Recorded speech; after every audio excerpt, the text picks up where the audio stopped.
मृणाल जी की एक कविता मुझे याद आई है कि कॉलेज के दिन याद करूं तो लगता था कि थे सुल्तान, चौक चौराहे राजपाट थे और दरबार था चाय दुकान।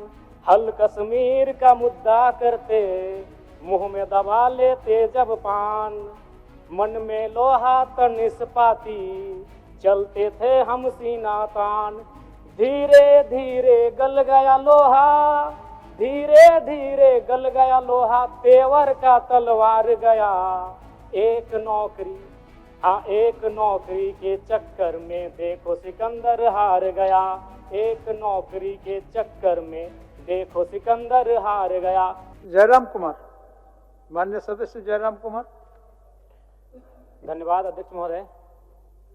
थोड़ा समय का ध्यान रखिए। माननीय वित्त मंत्री महोदय ने कल बजट को पारित करने से पूर्व इस राज्य के तमाम बलिदान पुरुषों को याद किया, और चूंकि मैं उन्हें सुझाव नहीं अनुरोध करूंगा, चूंकि मेरी आयु से 1.5 गुना उम्र का उनका राजनीतिक जीवन रहा है। मेरी आयु 30 साल है, उनका राजनीतिक जीवन 45 साल का है। महोदय, निर्मल महतो, अगर देश में भगत सिंह का नाम आता है तो झारखंड में निर्मल महतो का नाम आता है। बजट में उनको आभार जताना छूट गया। मैं आपसे अनुरोध करूंगा जब अगला बजट पारित हो तो निर्मल महतो का सम्मान, उनके बलिदान का सम्मान रखा जाए। धन्यवाद अध्यक्ष महोदय। माननीय वित्त मंत्री जी के द्वारा प्रस्तुत बजट पर अपने विचार रखने आया हूं। वित्तीय वर्ष 2025-26 के लिए 1,45,000 करोड़ रुपए का बजट आया है। आंकड़े सुनने में बहुत अच्छे और बेहतरीन है, लेकिन जब इस पर कार्य धरातल पर होगा महोदय तो बहुत बड़ी उपलब्धि होगी। निसंदेह इस राज्य सरकार की एक महत्वाकांक्षी योजना रही मैया सम्मान, उस पर लगभग बजट का 9.5% प्रावधान दिया गया। लेकिन मेरा मानना है अभी भी 2 महीनों से मैया सम्मान योजना की राशि निर्गत नहीं हो पाई है। तो कहीं ना कहीं इच्छा शक्ति का अभाव, बजट कितना भी विशाल बेहतरीन क्यों ना हो, अगर कार्य करने की इच्छा शक्ति ना हो तो उस बजट का सदुपयोग नहीं कर पाते अध्यक्ष महोदय। इस बार कृषि में 4,587 करोड़ का प्रावधान है, जो कि सराहनीय है। लेकिन चूंकि मैं एक युवा हूं और युवा होने के नाते इस बजट से युवाओं के लिए कोई विशेष प्रावधान नहीं दिख रहा अध्यक्ष महोदय। मृणाल जी की एक कविता मुझे याद आई है कि कॉलेज के दिन याद करूं तो लगता था कि थे सुल्तान, चौक चौराहे राजपाट थे और दरबार था चाय दुकान। हल कश्मीर का मुद्दा करते मुंह में दबा लेते जब पान, मन में लोहा तन इस्पाती चलते थे हम सीना तान। धीरे धीरे गल गया लोहा, धीरे धीरे गल गया लोहा, तेवर का तलवार गया। एक नौकरी, हाँ एक नौकरी के चक्कर में देखो सिकंदर हार गया।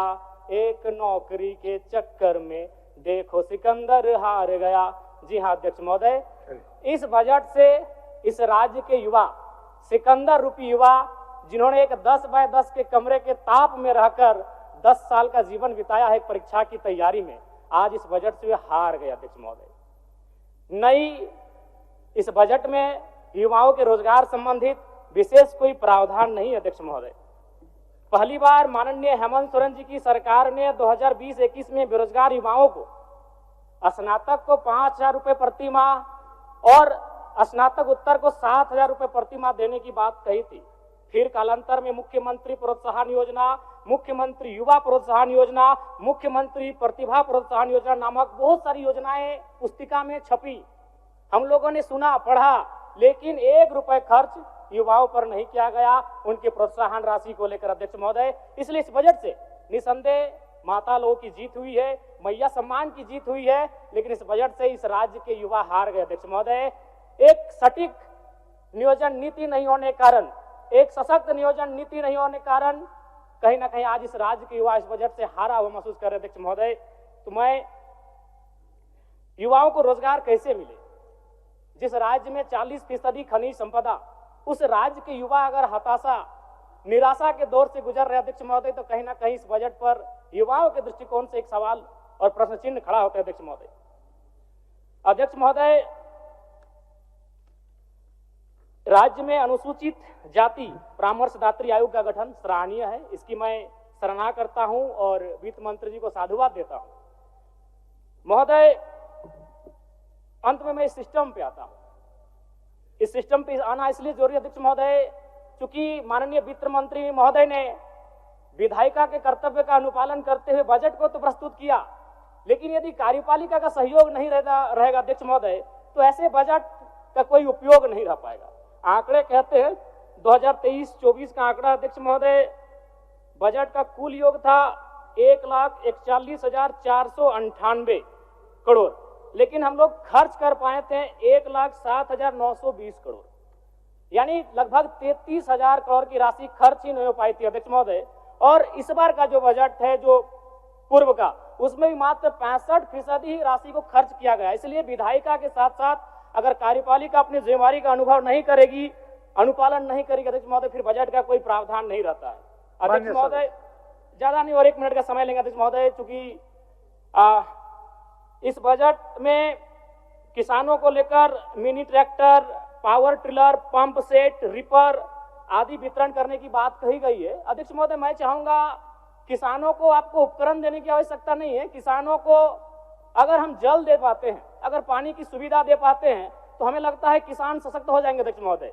अध्यक्ष महोदय, मैं ये कहना चाहता हूं, जो भी डैम बने हैं, चाहे वो चांडिल का डैम हो, कोणार्क का डैम हो, मैथन डैम हो, पंचेत डैम हो या टेनूघाट का डैम हो, वो पानी केवल उद्योगपति के कारखानों में जाने के लिए नहीं बना अध्यक्ष महोदय। तो क्यों ना सरकार एक प्रयोग करे, जैसे कोणार्क डैम विष्णुगढ़ ब्लॉक आता है, तो विष्णुगढ़ ब्लॉक के 5 गांवों का उदाहरण प्रस्तुत कीजिए, वहां सिंचाई की व्यवस्था करिए और कम से कम कृषक को उन्नत बनाने का प्रयास किया जाए। अध्यक्ष महोदय, मैं इस बजट में सुझाव का अपील करता हूं अध्यक्ष महोदय।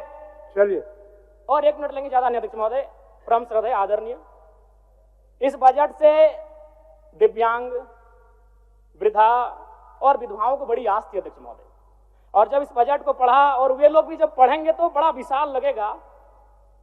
1,449 करोड़ 26 लाख, बहुत बड़ी राशि, लेकिन चूंकि यहीं फिर सरकार कहती है 12 लाख लाभुक हैं, तो अगर उस राशि से अगर 12 लाख को भाग देते हैं, चूंकि मैथमेटिक्स का होना बहुत जरूरी है, तो रिजल्ट आता है 1,44,926। उसको फिर अगर 12 से भाग देते हैं अध्यक्ष महोदय, तो रिजल्ट आता है 1,006, यानी महीना में आप कितना दे रहे हैं, वही 1,006। देखने में, सुनने में बजट बड़ा विशाल लग रहा है, 1,449 करोड़, लेकिन अंततः रिजल्ट आता है एक महीने का वही 1,006 रुपए अध्यक्ष महोदय। अंत में बस प्रवासी मजदूर, क्योंकि जब ये बजट पारित हो रहा था तो हमने और सबने बड़ी करीब से देखा, सत्ता ने खूबियों को देखा, विपक्ष ने खामियों को देखा, लेकिन सऊदी अरब, ट्यूनीशिया, मलेशिया और साउथ अफ्रीका से कोई देख रहे थे तो प्रवासी मजदूर थे अध्यक्ष महोदय। लेकिन क्या कहा, एक वाक्य में बजट समाप्त हो गया अध्यक्ष महोदय, प्रवासी मजदूर। प्रवासी मजदूरों की पीड़ा मैं बार बार कहता हूं, 2 पीड़ा असहनीय है, एक प्रसव की पीड़ा जो मेरी मां ने मुझे जन्म देने के वक्त सहा है, और एक प्रवास की पीड़ा। लेकिन आज प्रवासी मजदूरों के लिए क्या अध्यक्ष महोदय, एक लाइन में खत्म हो गया। प्रवासी मजदूरों का निबंधन ऑनलाइन किया जा रहा है, अब तक 1,91,000 मजदूरों का निबंधन किया गया है। महोदय, इसमें प्रवासी मजदूर खोज रहे थे, वो विदेशों से बैठकर बजट को देख रहे थे कि शायद हमारे हिस्से में भी कुछ आएगा। जब हमारी मैया को, हमारी बहनों को कुछ मिला, तो शायद हमारे हिस्से में कुछ आएगा। माननीय सदस्य जनार्दन पासवान जी।